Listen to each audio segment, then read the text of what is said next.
Hello and welcome to this Thursday Live right here on the early line on SportsGrid and all across the SportsGrid network. That includes sportsgrid.com/watch, where you can find your favorite destination and consume everything all across the grid. He is Donnie Rightside. I am Ben Stevens. We are together on this Thursday for the next 3 hours up until 11 a.m. Eastern Time. This Thursday is a special day because it doesn't come often. It is leap day on a leap year in 2024, Thursday, February 29th. Once every 4 years, we celebrate this leap day. It is also, DRS, the final day of February. Tomorrow, the calendar turns and the month changes. The madness intensifies in the month of March. One last day in February, looking back on a wild night around the association, a shorter slate, only 6 games, and an incredible Wednesday night in college basketball. Now just 24 hours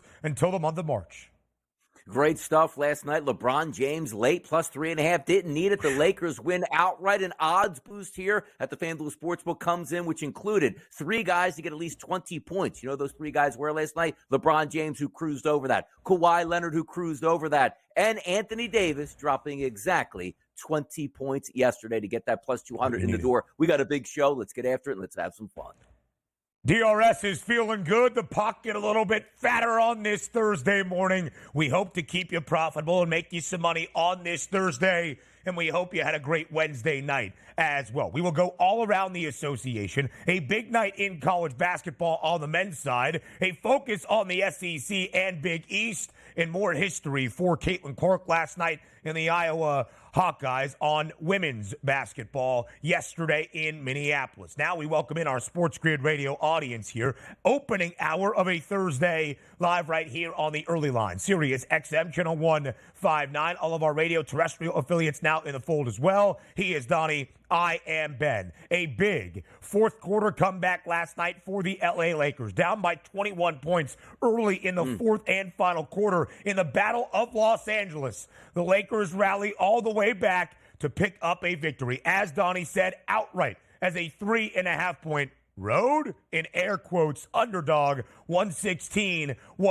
DRS, the Clippers entered this 2023-24 NBA season dominating recent history in the Battle of Los Angeles. The Clips had won 11 straight entering this year. The Lakers take the season series, winning 3 of 4, including the large comeback last night, down by 21 early in the fourth.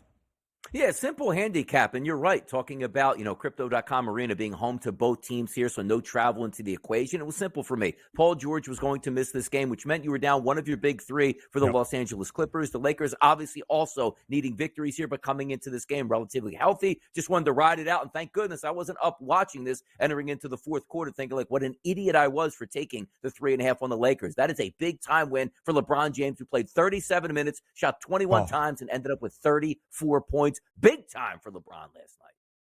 34 points, 7 triples in the game. The Lakers outscored the Clippers 39-16 in that fourth and final quarter. LeBron James by himself outscored the opposing side in the Clips in the fourth and final quarter. The 18th time in LeBron James's 21 NBA seasons, he has outscored by himself the opponent in a fourth quarter. Nobody else in NBA history has done that more than 3 times. He is known as the king for a reason. A happy belated 25th birthday to Luka Doncic, who turned 25 yesterday up in the Great White North against the Toronto Raptors. Dallas looking to bounce back as a road favorite slightly, and the Mavericks make good on that number. 3.5-point spread. The Mavs cover. Luka Doncic on his 25th birthday has a 30-point triple-double. 30 points, 16 assists, 11 boards, as Luka and the Mavs win 136-125, again covering as a 3.5-point road favorite in the 6.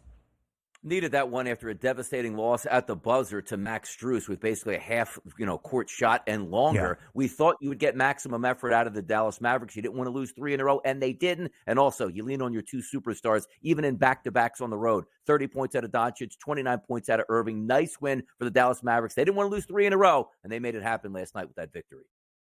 21-13 now for Dallas against the spread as a favorite this year. One of 9 teams around the NBA that have covered in 60% or more of their games as a favorite. differing sample sizes there in that group. What a game it was in the SEC. A top 15 tilt, all the hype and optimism for last night on Rocky Top in the battle between 4th-ranked Tennessee and 11th-ranked Auburn lived up to the billing. 92-84. The Volunteers win and cover as a 6.5-point home favorite. A total that closed at 151.5, despite both defenses ranking inside the top 5 in the country. Skies way over. 23 points for Janai Broome, Auburn's leading scorer, but it was no match for Dalton Knecht, the Northern Colorado transfer for Tennessee, maybe the best bucket getter in the country. 39 points to lead the Volunteers to victory last night. Yeah, crazy. We knew there was going to be tempo. We also thought there would be some defense here, but there was no defense. 44-40 at the break. You had that writing on the wall of where this game was going to end up. You take a look at Auburn on the road shooting 41% from three-point land as a team, only to be bested by the Tennessee Volunteers on their home court, shooting 53% from three-point range. Anytime that happens, you're going to go down, and a lot of free throws were shot last night. 28 for Auburn, 35 for Tennessee. That gives you a lot of points here. Easily goes over the total, which I thought would stay under. Marquette is rolling right now. Despite being blown out by UConn 2 weekends ago in Hartford, the Golden Eagles have won 11 of their last 12 games, make that 3 in a row since the loss to Dan Hurley's Huskies, and each by at least 22 points. 91-69, the victory for Marquette last night at home in Milwaukee against Providence. Shaka Smart's crew covers as an 11.5-point home favorite. However, Tyler Kolek, the Big East reigning player of the year and one of the best this year, leaves early with an oblique injury with just over 15 minutes remaining in that second half. The extent of the injury not known at this time. And by the way, 54% Marquette shot from three-point range on their home court. You knew that was going to happen. How about Providence? Team total, Ben, yesterday, 68.5 at the FanDuel Sportsbook. They wind up with 69 after a terrible start to the ball game. But the game goes over. Marquette looks like they're back in form as well. They have won all 3 games on this win streak by at least 22 points, covering in every single one of them. What a night it was inside Cameron Indoor. Kyle Filipowski returns for Duke. Maybe the injury not as severe as it was stated to be on Saturday night. He plays in the game, nearly has a triple-double, although did not score in double digits. Duke wins big, 84-59 over a terrible Louisville team. The Blue Devils cover as a 20.5-point favorite. Look at that. Filipowski got that dog in him, Ben, coming back from that massive injury to show up with 9 points against Louisville here. I was waiting for a court storm here by the Duke Blue Devils fans, but they didn't end up doing that. Louisville, 3-14 in conference play, and that's probably a benefit and a better season than what they even had last year. How bad's Louisville? Goodness. We'll talk about more history for the Hawkeyes later in this opening hour, but Caitlin Clark, now the all-time leading scorer in major women's college basketball history, surpassing Lynette Warder. We go around the country in college hoops next.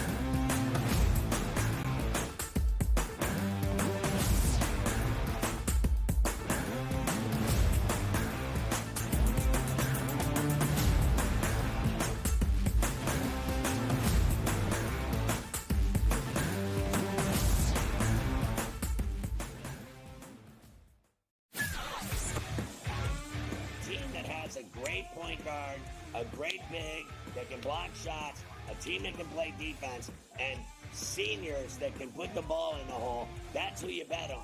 You don't bet on freshmen. You don't bet on teams that don't play defense. There you go. I mean, you got to run the guy over to call a foul in a tie game in that kind of a spot. That was a bad job by those refs. Pharrell Coast to Coast, only on SportsGrid. The Lakers lose by double digits last night on the road in Phoenix against the Suns. The Suns get their first victory following the All-Star break, winning by 10 and covering. Anthony Davis played 42 minutes in that game. LeBron James played 37 minutes in a loss. This is the same thing. It's like repeating this over and over and over. Sure, do you want to win these basketball games? Yes, but you sort of say to yourself, all right, at what cost do we have? The Early Line, only on SportsGrid.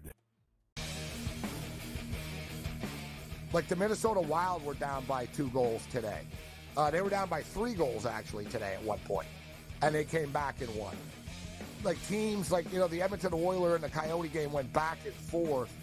The NHL really, you could argue, really is the best sport for in-game betting, where you can pull the trigger on both teams. Sports Rage Late Night, only on SportsGrid.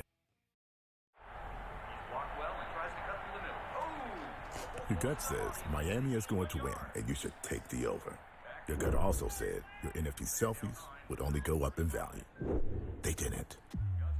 But your head is on SportsGrid and knows the QB is in concussion protocol. The backup has a 45 QBR against the zone coverage. The New York D has the most sacks in the league. So yeah, trust your head. It's smarter to be on SportsGrid. Anyone that's been to a sporting event, the atmosphere before a game, I think Game Time Decisions has that same exact atmosphere. This is our arena.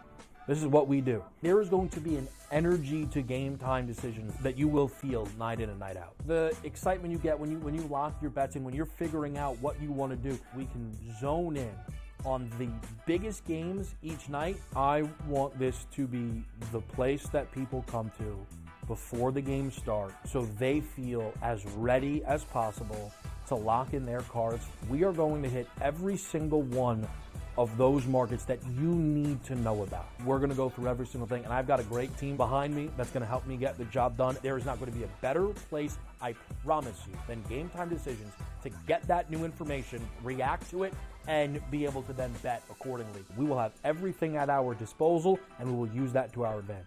I'm Kevin Walsh. Tune into Game Time Decisions from 6 to 8 p.m. Eastern on SportsGrid.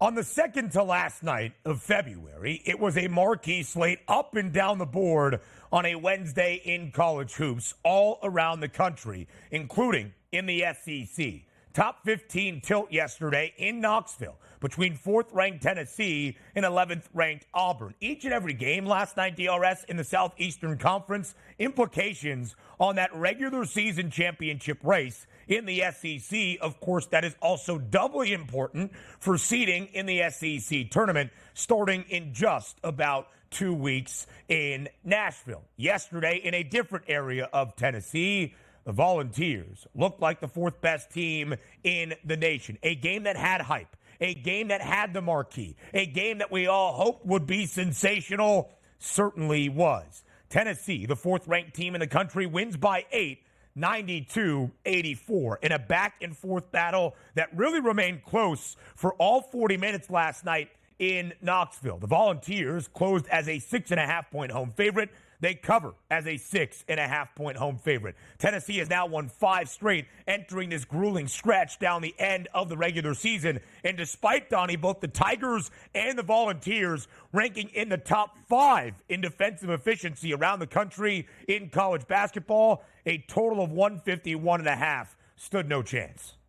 Yeah, we knew there was going to be tempo in this game, but we also knew we had 2 good defensive teams coming in, and also the stakes were very high in the SEC, which might lead us to believe that you might have a playoff atmosphere. Well, granted, the offenses certainly brought their A games, but the defenses were nowhere to be found, which included, as we talked about, fouling. 25 fouls for Auburn, 21 fouls here for for Tennessee, but also equating to both teams shooting over 75% from the free throw line, both teams shooting over 40% from the three-point line, and both teams shooting at least 46% from the floor. You throw in some tempo, you're going to get some explosive offensive performances, which you saw Tennessee get into the 90s and certainly Auburn get into the 80s. This was a great win here for Tennessee. It almost feels like when we talk about the top 3 teams at the FanDuel Sportsbook, Ben, listed as the favorites to cut down the nets, they're just behind them, but they get overshadowed by other teams, sometimes those hot teams like in the SEC with Kentucky's. You saw yesterday a tweet from the FanDuel Sportsbook that basically said, we're in trouble if Kentucky makes a deep run into the tournament, which I love to see, and at the same time, Ben,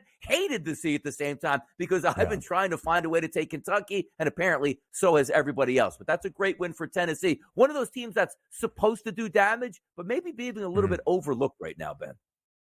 Listen, there are the doubters, and rightfully so, for Rick Barnes leading any of his teams to the promised land in an NCAA tournament, and that has been the case at Tennessee. They have never seen the Elite Eight under Rick Barnes with, I believe, 5 or 6 NCAA tournament appearances. But if you trust the Ken Palm metrics, these two teams out of the SEC are far better suited for a deep run in the big dance than either Alabama or Kentucky, and we'll get to Bama in just a moment. Tennessee, 17th best offense, third most efficient defense. Auburn, 13th best offense, sixth best defense, both falling within the top 20 in those key metrics that have often been an indicator over the last 2 decades of national championship contending success in D1 men's college basketball. Tennessee has a gauntlet to go to win the SEC. When you look at the conference odds right now for the Volunteers to win the Southeastern Conference, minus 125,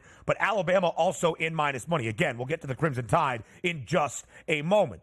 Tennessee at the moment tied for the 4th best price to win a national championship at 13-1 alongside Arizona. Those two teams, though, behind the big three, all in 3 digits, UConn, Houston, and Purdue. Tennessee has now won 7 of their last 8 games. They have covered in 6 of those 7 victories. DRS, Auburn's only been a dog twice this year, both coming in SEC play. On the road against Alabama, on the road last night in Knoxville against the Volunteers. They are 0-2 against the spread, but they have not covered by a total of 2 points. 1.5 off the margin of 6.5 last night.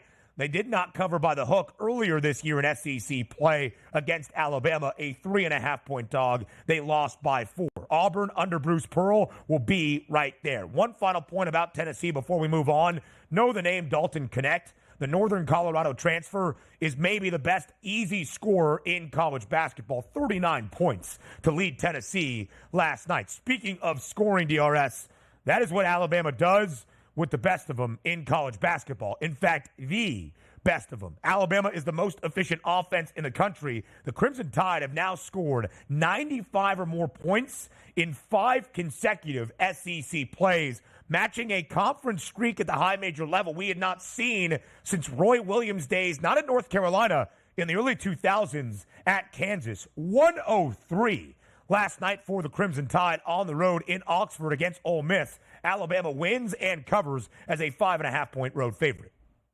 Pretty impressive, too, because I thought Ole Miss had a chance to stay within that number. And if you would have told me before the game Ole Miss would wind up with 88 points, I probably would have said, okay, Alabama's on the road, probably not going to get to that century mark. You should be in it, and that should be a cover. And it wasn't. And this comes from an Ole Miss team, Ben, who shot 52% from the floor, which included 36% from three-point range and close to 78% from the free throw line. And also, they shot 31 free throws. So it wasn't like they went 7 of 10 from the free throw line at that point. This shows you the firepower for Alabama, but also it tells a tale of, yes, you're going to live and die by the three-point shot. They made 41% of the three-point shots at volume, shooting 37 of those. If you can tell me I can shoot close to 40 three-point shots in a game and make 40% of those, Alabama's going to do a lot of damage in March Madness. But as we know, you're playing on what I call aircraft carriers there with giant domes and airplane hangars. It's hard to shoot the three-point shot and rely on it. I would like to see Alabama clamp back down on defense here. But if you're going to shoot around 40% once again from the three-point line to get close to the century mark in basketball games, other teams, Ben, going to have a tough time keeping up with you. Mark Sears, a game-high 26 points. If Dalton Knecht is one of the easiest bucket getters, one of the most efficient scorers, not only in the SEC, but the country, is Mark Sears. That's the big difference for Alabama. Most efficient offense in the country, they rank 99th in defensive efficiency. That disparity, not all that optimistic for a deep run in March. Alabama, 12-3 straight up in the SEC, now 10-5 against the number. 28 games this year for the Tide, over in 21 of 28. 166.5 last night, stood 0 chance as well. Ole Miss, who entered SEC play a perfect 13-0, now just 6-9 straight up in the conference, 3-7, both straight up and against the spread as an underdog. So Alabama, 12-3. Tennessee, 12-3 in SEC play. They play each other in Tuscaloosa on Saturday in a game that might decide the fate of the Southeastern Conference. Again, Tennessee minus 125 at this moment. The Crimson Tide minus 110. But don't count out South Carolina just Yeah, it hasn't been the easiest last 2 weeks for Lamont Paris and his Gamecocks, but South Carolina still in the top 20 on the road last night in College Station. The Gamecocks win outright as a 5.5-point underdog, 70-68 against Texas A&M. Yeah, how about this? Texas A&M goes 22 of 25 from the free throw line. You think that's great, right? 88%. The only problem is they shot 2 of 17 from three-point range. That's going to do you in every single time. That's a big-time win for South Carolina. And I don't know if we still have the graphic from yesterday because I do want to look back at it. Wasn't South Carolina like something like 40 or 60 to 1 to win the regular season in the SEC? And now within one game here of the Volunteers and the Crimson Tide, we'll see how this finishes. But that's a nice road win there for South Carolina yesterday. Again, within a game of the SEC title with only a few games to go in the regular season. And South Carolina already has a road win this year in Knoxville against the Volunteers. They will host Tennessee in their second to last game. That number on the Gamecocks now 29-1. Again, they're only a game behind Alabama and Tennessee, and both of those teams in minus money. Oh, by the way, don't count out South Carolina because they are now 8-2 straight up. That's outright as an underdog in SEC play. It is what this South Carolina team has done all season long. The metrics don't love the Gamecocks, but they look the part of a tournament team. We're back with more college hoops breakdowns up next.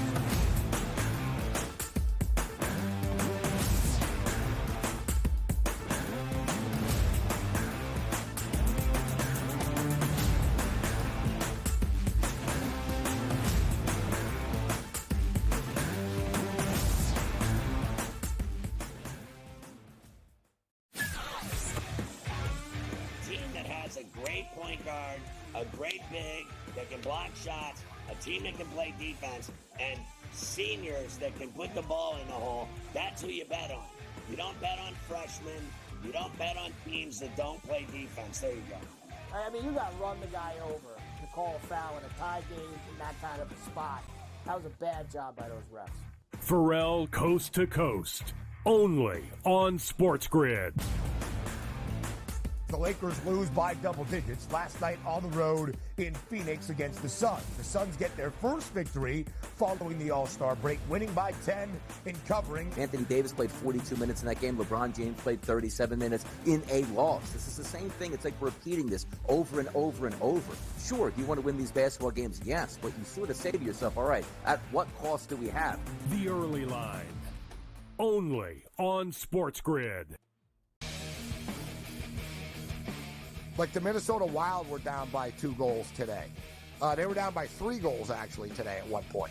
And they came back and won. Like teams like, the Edmonton Oilers and the Coyote game went back and forth. The NHL really, you could argue, really is the best sport for in-game betting where you can pull the trigger on both teams. Sports Rage Late Night, only on SportsGrid. Your gut says Miami is going to win, and you should take the over. Your gut also said your NFT selfies would only go up in value. They didn't. But your head is on SportsGrid and knows the QB is in concussion protocol. The backup has a 45 QBR against the zone coverage.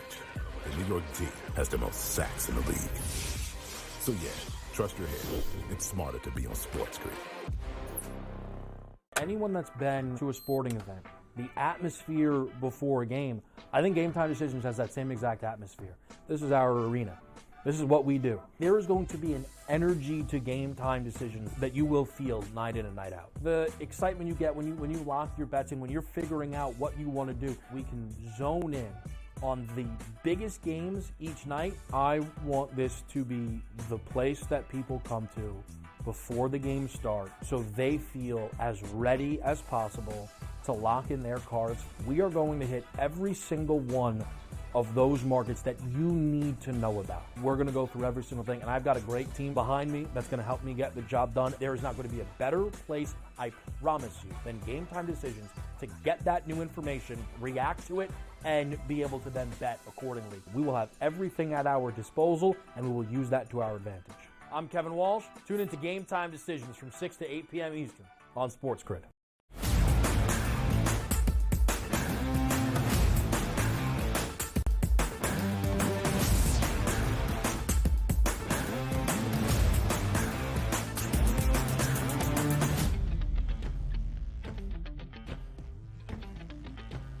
So a big Wednesday night in college basketball around the SEC. Really the same story in the Big East. Now, you might have only seen one Marquette game this year. It might have been 2 Saturdays ago in Hartford against the number one team in the country at the time in the reigning national champion Connecticut Huskies. And Marquette did not look very good. They got beat by 28 points. In fact, it was a historic beatdown, the largest margin of victory in a top 5 tilt between two conference opponents in the modern era of the AP poll. So you might be thinking, Marquette, despite being the reigning Big East champs in the regular season and the tournament, Shaka Smart's not really doing much this year in Milwaukee. You would be wrong. This Marquette team is darn good. The Golden Eagles now, DRS, have won 11 of their last 12 games. They have won all 3 games since the loss to Connecticut 2 weekends ago. In all 3 victories for the Golden Eagles, not only have they covered as lofty favorites, they have won each of the 3 games by at least 22 points. They put up 50 last night against Providence in the opening half in Milwaukee as Marquette wins big, 91-69 over the Friars. Yeah, Marquette is good. Obviously, we know that. Let's go back to, let's just say, the Villanova game where they played, where they won 85-80, which the reason I wanted to bring it up is they scored 85 points, followed by 91 points versus Georgetown, 86 versus St. John's. A low point with Butler is 78, then the loss to UConn. Yeah. Like, okay, let's get back to business here, Ben. 105 versus DePaul, 88 versus Xavier, and 91 last night versus Providence. Now, here's what I love, because we know Marquette is a really good team. If you want to put out that measuring stick and say, I wonder how far they can go into March Madness, find out no further than their next 2 games. On the road at Creighton, then they take on UConn at home before ending the season on the road against Xavier, and then into the Big East Conference tournament before we get to March Madness. I can't wait to see this, because this is one of those times where if you say, okay, they beat Creighton on the road, then beat UConn, then beat Xavier, their number is going to drop certainly by at least $3 to $4 before we even get into the conference tournament here. I want to see how they respond, because everybody has their eyes on not the Creighton game, which will be a tough one on the road. It's that UConn game at home, sort of payback, and can they handle their business? Because if you remember that basketball game, as we just said,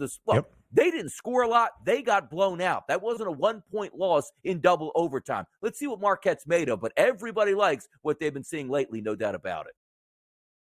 You have to. And, Donnie, we had this conversation now about a week and a half ago about potential 1 seeds. And at the time, I said Marquette could be on that 1 line behind UConn, Houston, and Purdue, who at this point seem to be virtual locks to be on the 1 line. Arizona was the odds-on favorite. I said take a flyer on Marquette. I think you can make an argument for North Carolina at this moment as well. And the reason I highlighted the Golden Eagles was because of the quad 1 opportunities that remain for Marquette in the regular season. That road game in Omaha against Creighton, a home game against UConn as well.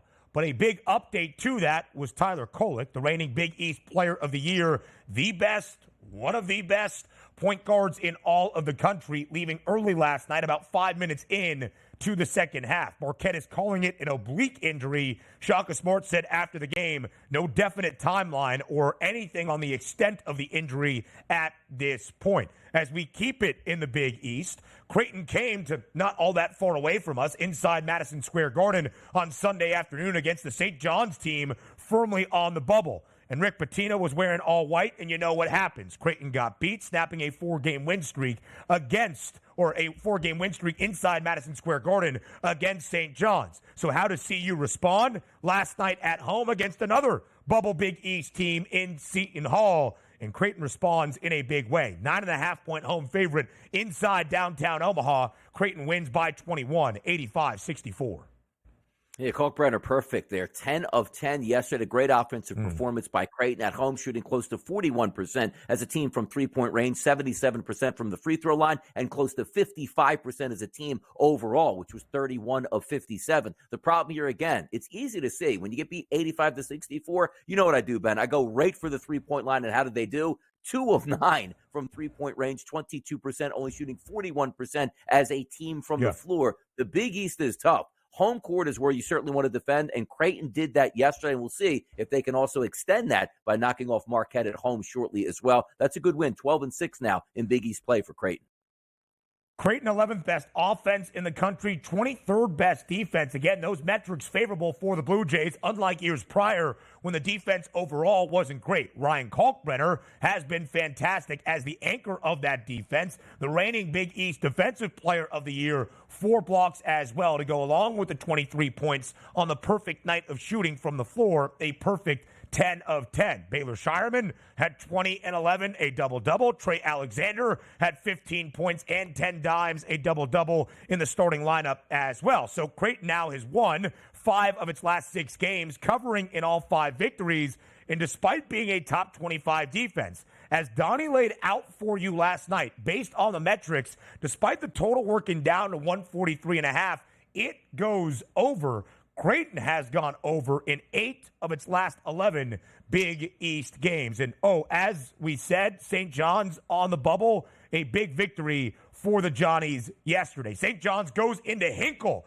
and wins large against the Butler Bulldogs, trending in a positive direction for the Red Storm to be in the NCAA tournament. Maybe Rick Pitino calling out his players has a proven intention. So, as we keep it rolling around the Big 12, Iowa State, a 9.5-point home favorite last night against Oklahoma. It wasn't Hinkle magic, but Hilton magic in Ames continues. Iowa State buckles down defensively in the second half, 58-45. The victory for the Clones over Oklahoma. Iowa State covers as a 9.5-point home favorite, now 13-3 against the number as a home favorite inside Hilton Coliseum this season.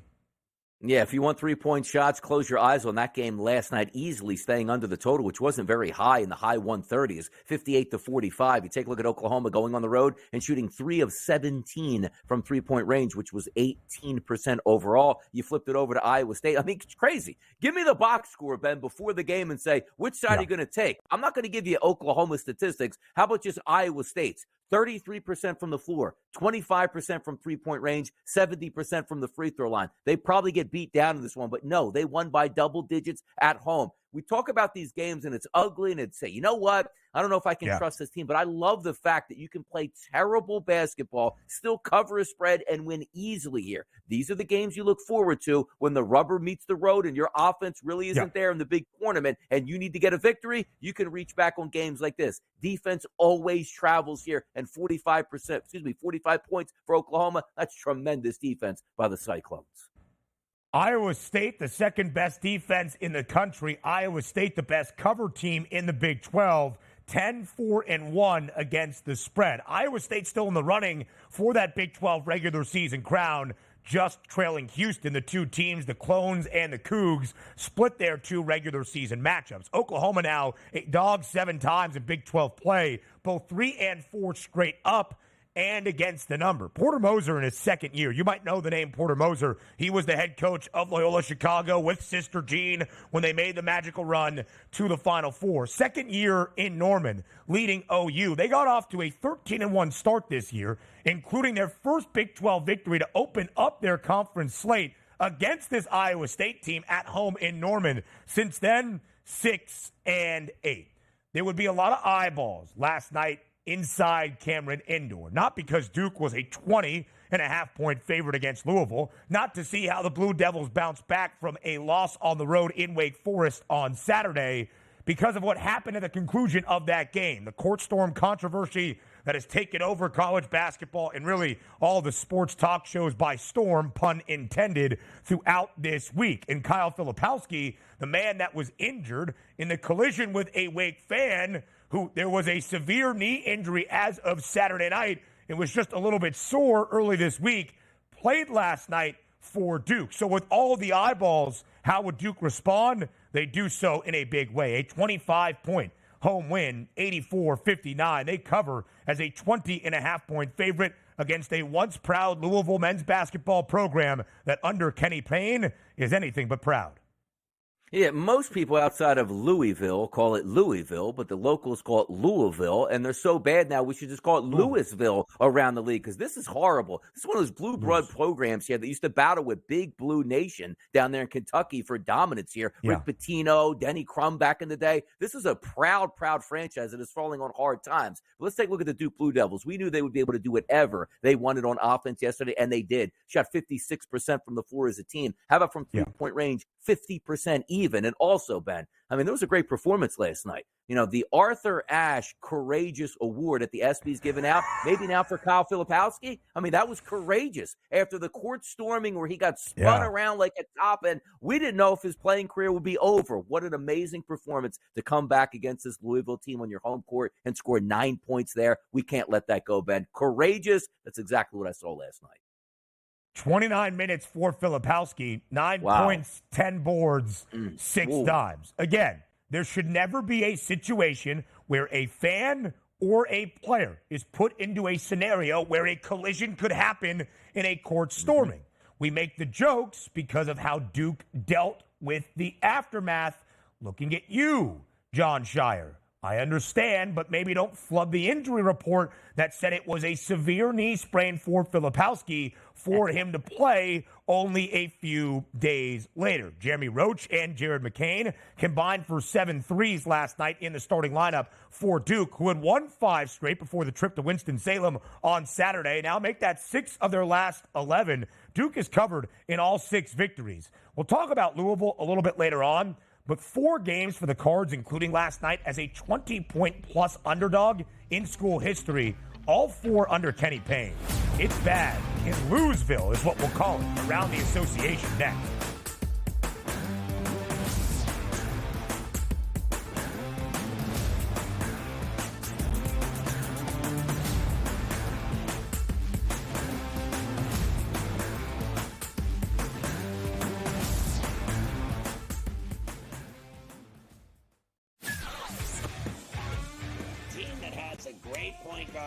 A great big that can block shots, a team that can play defense, and seniors that can put the ball in the hole. That's who you bet on. You don't bet on freshmen. You don't bet on teams that don't play defense. There you go. I mean, you got to run the guy over to call a foul in a tie game in that kind of a spot. That was a bad job by those refs. Pharrell Coast to Coast, only on SportsGrid. The Lakers lose by double digits last night on the road in Phoenix against the Suns. The Suns get their first victory following the All-Star break, winning by 10 and covering. Anthony Davis played 42 minutes in that game. LeBron James played 37 minutes in a loss. This is the same thing. It's like repeating this over and over and over. Sure, do you want to win these basketball games? Yes, but you sort of say to yourself, all right, at what cost do we have? The Early Line, only on SportsGrid. Like the Minnesota Wild were down by 2 goals today. They were down by 3 goals, actually, today at one point. And they came back and won. Like teams like, the Edmonton Oilers and the Coyote game went back and forth. The NHL really, you could argue, really is the best sport for in-game betting where you can pull the trigger on both teams. Sports Rage Late Night, only on SportsGrid. Your gut says Miami is going to win, and you should take the over. Your gut also said your NFT selfies would only go up in value. They didn't. But your head is on SportsGrid and knows the QB is in concussion protocol. The backup has a 45 QBR against the zone coverage. The New York D has the most sacks in the league. So yeah, trust your head. It's smarter to be on SportsGrid. Anyone that's been to a sporting event, the atmosphere before a game, I think Game Time Decisions has that same exact atmosphere. This is our arena. This is what we do. There is going to be an energy to Game Time Decisions that you will feel night in and night out. The excitement you get when you lock your bets in, when you're figuring out what you want to do, we can zone in on the biggest games each night. I want this to be the place that people come to before the games start so they feel as ready as possible to lock in their cards. We are going to hit every single one of those markets that you need to know about. We're going to go through every single thing, and I've got a great team behind me that's going to help me get the job done. There is not going to be a better place, I promise you, than Game Time Decisions to get that new information, react to it, and be able to then bet accordingly. We will have everything at our disposal, and we will use that to our advantage. I'm Kevin Walsh. Tune into Game Time Decisions from 6 to 8 p.m. Eastern on SportsGrid.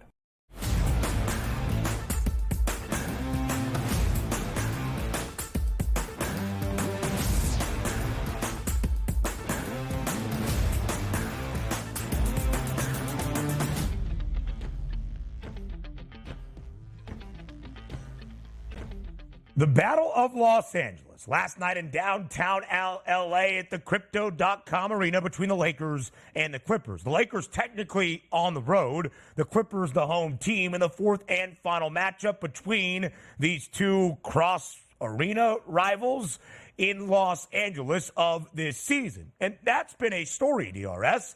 The Clippers entered this year against the Lakers, dominating the Battle of Los Angeles in recent memory, where the Lakers have owned LA for pretty much always and forever. The Clippers entered this year, though, winning 11 straight games against the Lakers. The Lakers have now won 3 of the 4 in this regular season matchup to win the regular season series, including unlikely last night, not just because they were booked as a 3.5-point pregame underdog, but because the Lake Show was down 21 points early in the fourth quarter before they storm all the way back to win by 4, 116-112. Again, the Lakers win outright behind a big fourth quarter as a team, and from LeBron James, 116-112 as a 3.5-point dog.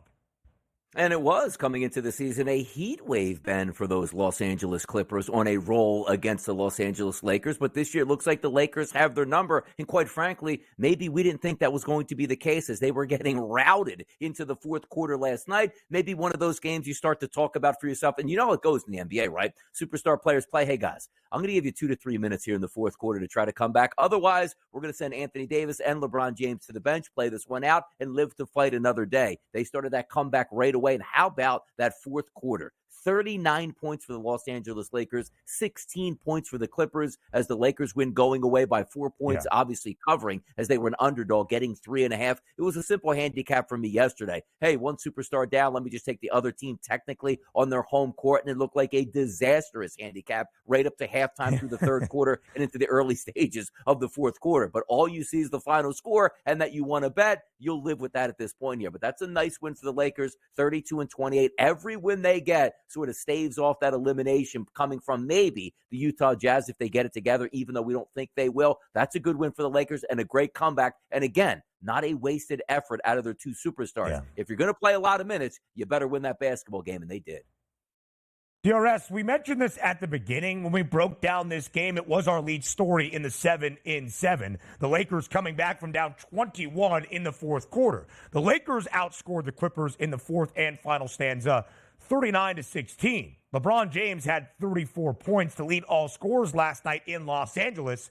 19 of the 34 came in the fourth quarter for LeBron James. 21, of course, NBA seasons. The 18th time in his NBA career, LeBron James, as his individual self, has outscored the opponent in a fourth and final quarter. He had 19, the Clippers as a team only 16. The 18th time in LeBron's career, nobody else in NBA history has done that more than 3 times. Crazy when you think of that juxtaposition. But the Lakers get a big win, and the Lakers have been great as a dog this year. Now 14-14 against the spread, but 11 of those 14 covers an outright win. The Clippers have not looked great since the All-Star break. They have now lost 3 of 4. They have not covered in any of those 4 games. Now we go to the home of the reigning NBA champion Denver Nuggets. That altitude advantage has been there all season long. Denver now 23-5 straight up at home after a big victory last night over the Sacramento Kings. It seemed like a large number, 7.5 in favor of Denver. Turns out the number was correct. The Nuggets cover as a 7.5-point home favorite. They win by 21. Denver now 23-5 straight up at home, booked as a favorite in every game.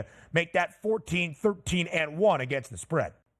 Yeah, these are the games that make Denver so scary for us here because you don't need a ton out of Jokic. And yes, he did get a triple-double. Look at the starting lineup and how well they played for the Denver Nuggets yesterday, just in their plus-minus. Numbers that we never hear about. Gordon, plus 40. Porter Jr., plus 35. Jokic, plus 37. Caldwell Pope, plus 38. And by the way, Jamal Murray, who scored a team-high 32 points, only finished with a plus 7. Make that one make sense here. But I thought the Sacramento Kings would be able to stay inside that number as they were getting close to double digits here. And also, Ben, we talked about yesterday the chances of Jokic and also Sabonis both getting triple doubles. Well, we got close. Jokic got his. We were 3 assists shy on Domantas Sabonis last night. But the Sacramento Kings, these are some of those games that we start to talk about and say, can they add up in the playoffs? Fun regular season team. We know it has talent. Sometimes they don't play a ton of defense, but then when you get the rubber meeting the road in the playoffs here, Ben, it just doesn't line up. And this is one of those games where I know it doesn't mean much here. We still have 20 games left, and nobody's going to look at the Kings losing by double digits to the Denver Nuggets on the road in a regular season game saying they can't win in the playoffs. But I just need to see the Kings win more of these games. So maybe if you want to take a flyer on the Kings in the playoffs, you have something to fall back on. I thought they could stay close. They didn't stay close at all last night, Ben.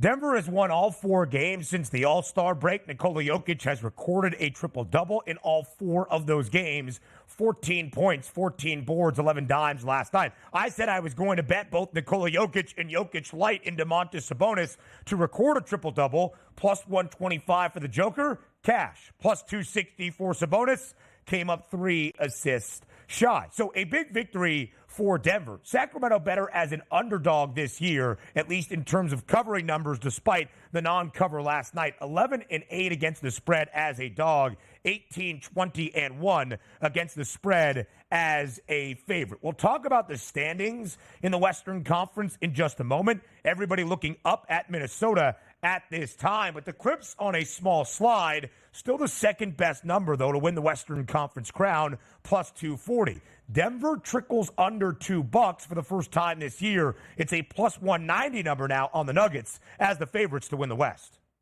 Yeah, and that's what we're looking at now, right? Pedigree is there also. They won the World Championship last year, and even before they won it last year, we were questioning if the Denver Nuggets could get it done. Is Jokic a big-time performer in the biggest moments? Jamal Murray, some of the other guys stepping up there. We know what to expect, and also maybe the best home court advantage overall in the NBA, and we're just not talking about the fans being loud in the building. That elevation is serious. If you can get 4 games in your own building and 3 on the road every single trip around, you're going to do damage for the Nuggets. They'll be hard to knock off. So maybe if your team's looking up at the Nuggets in the standings, you're saying, you know what? Don't get too close. At least hopefully you have home court advantage away from them in OKC and or Minnesota, where somebody might be able to take them out. You just don't want to have home court advantage with the Denver Nuggets all the way through. That's probably a great pathway to getting back to an NBA championship and going back-to-back.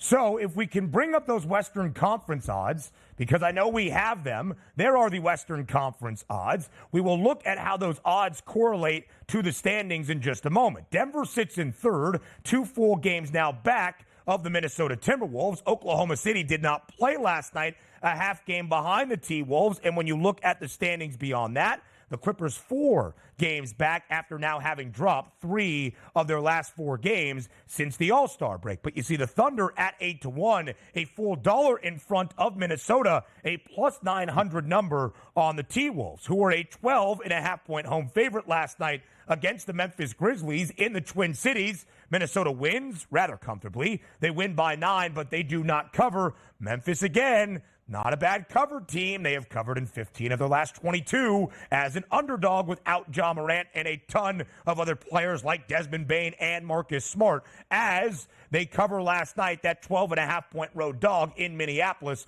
110-101, the final in favor of the Timberwolves, who do pick up their 42nd victory of this season, now a half-game advantage for the top spot in the West.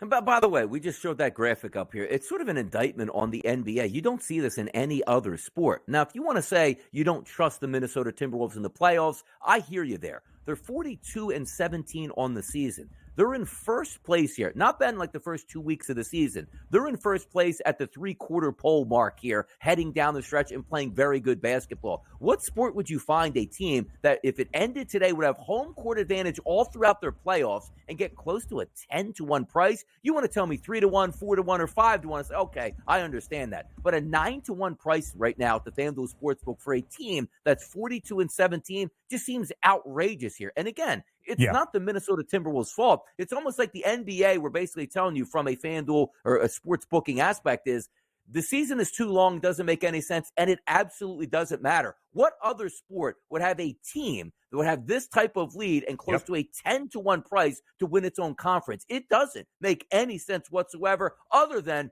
the NBA regular season. Who cares about it? It's a reset once the playoff starts. A half-game lead for Minnesota for that top spot. A 9-point victory last night for the Timberwolves. Now 22-22-2 against the spread as a favorite this year. They laid 12.5 at home last night. One of the shortest pregame totals we had seen in the NBA throughout this regular season. 208 in a hook. That's a playoff number. Barely trickles over for the T-Wolves, their first over in their 4 games since the All-Star break. Happy belated 25th birthday once again to Luka Doncic. He rings in a new year with a victory last night in Toronto, 136-125 to lead his Mavs, and not just a victory, but a 30-point, 16 assist, 11 rebound triple-double on his birthday. The Mavericks bounced back. They had won 7 straight, then dropped 2 in a row. The heartbreaking defeat against Cleveland 2 nights ago as Max Strus hit the 59-footer at the buzzer to win. Dallas, though, has won 8 of its last 10 games. They have covered in 7 of those 8 wins. I'll tell you what was impressive about that. And again, just thinking your way through the process where there was a chance that Kyrie Irving and or Luka Doncic would have sat that game out. Back-to-backs on the road. We see it quite a bit here. But also, you didn't want that to happen here either A, when you're on a winning streak, or B, about to go on a losing streak, which would have turned into 3 games had they lost to the Toronto Raptors. The thing that I thought was most impressive is typically on a back-to-back on the road is you don't have those legs available in the second half because you get tired. They scored 66 points as a team in the first half. Great. Should be able to cruise in and maybe have a chance at winning this game. Well, they upped the ante by scoring 70 points in the second half, which included a 40-point third quarter. Look, man, this is a fun team to watch. Doncic and Kyrie Irving, when they're going great, one of the best tandems in basketball. They went great last night, picked up a victory here for the Dallas Mavericks. We'll see where they go moving forward, but it eluded that 3-game losing streak. That's what they wanted to do. 59 combined points between Luka and Kyrie. Last year, it didn't seem as though it would mesh all that well for the Mavs. As of late, it certainly has. Luka's 4-point performances since the All-Star break, 41 in the opener against the Suns, 33 against the Pacers on Sunday, 45, 14-9, albeit in the devastating loss to Cleveland, 30, 16, and 11 yesterday against the Toronto Raptors, who are not a great team. They're 15 games below 500 at this moment, but had won all 3 straight games since the All-Star break, the last 2 outright as an underdog. A big victory for Dallas. Luka remains the 3rd betting favorite in terms of the NBA MVP odds at a 5-1 number. The Pacers looking to bounce back after losing to the Raptors outright earlier this week, and they do just that. A number that stood out to both of us, DRS, second leg of a back-to-back for New Orleans on the road, 123-114. The Pacers cover as a 7-point home favorite. That's a good win for them, too, because we weren't taking the night off here for the Pelicans. You know, Williamson, Ingram, Jones, Valanciunas, and McCollum all in the starting lineup here. That's a good win for the Pacers. One of those teams that is a wild card in the East. That's a good victory for them last night. And we thought the 7-point spread would be there because of the Pels playing the second leg of a back-to-back and maybe not being at full health. McCollum, Ingram, and Zion Williamson all score at least 23 points in the starting lineup, and Indiana still gets a big win. They've won 3 of 4 since the All-Star break. History in Minneapolis last night.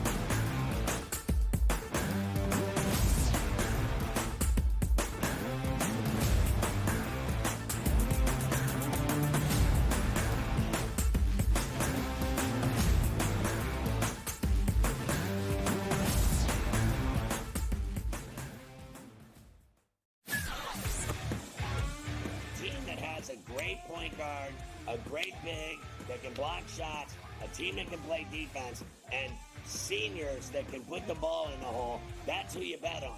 You don't bet on freshmen. You don't bet on teams that don't play defense. There you go. I mean, you got to run the guy over to call a foul in a tie game in that kind of a spot. That was a bad job by those refs. Pharrell Coast to Coast, only on SportsGrid. The Lakers lose by double digits last night on the road in Phoenix against the Suns. The Suns get their first victory following the All-Star break, winning by 10 in covering. Anthony Davis played 42 minutes in that game. LeBron James played 37 minutes in a loss. This is the same thing. It's like repeating this over and over and over. Sure, do you want to win these basketball games? Yes, but you sort of say to yourself, all right, at what cost do we have? The Early Line, only on SportsGrid. Like the Minnesota Wild were down by 2 goals today. They were down by 3 goals, actually, today at one point. And they came back and won. Like teams like, the Edmonton Oilers and the Coyote game went back and forth. The NHL really, you could argue, really is the best sport for in-game betting, where you can pull the trigger on both teams. Sports Rage Late Night, only on SportsGrid. Your gut says Miami is going to win, and you should take the over. Your gut also said your NFT selfies would only go up in value. They didn't. But your head is on SportsGrid and knows the QB is in concussion protocol. The backup has a 45 QBR against the zone coverage. The New York D has the most sacks in the league. So yeah, trust your head. It's smarter to be on SportsGrid. Anyone that's been to a sporting event, the atmosphere before a game, I think Game Time Decisions has that same exact atmosphere. This is our arena.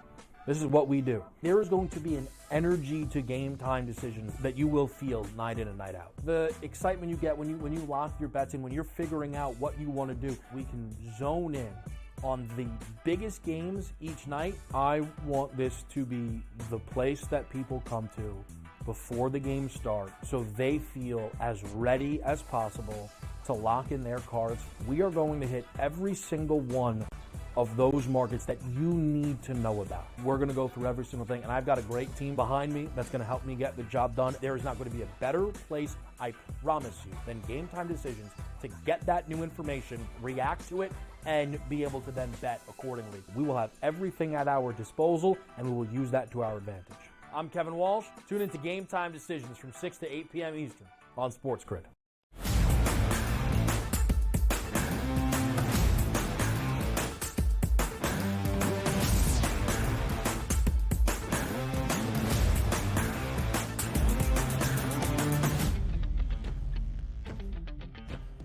We're live right here to end out this opening hour on a Thursday on the Early Line on SportsGrid. He is Donnie Rightside.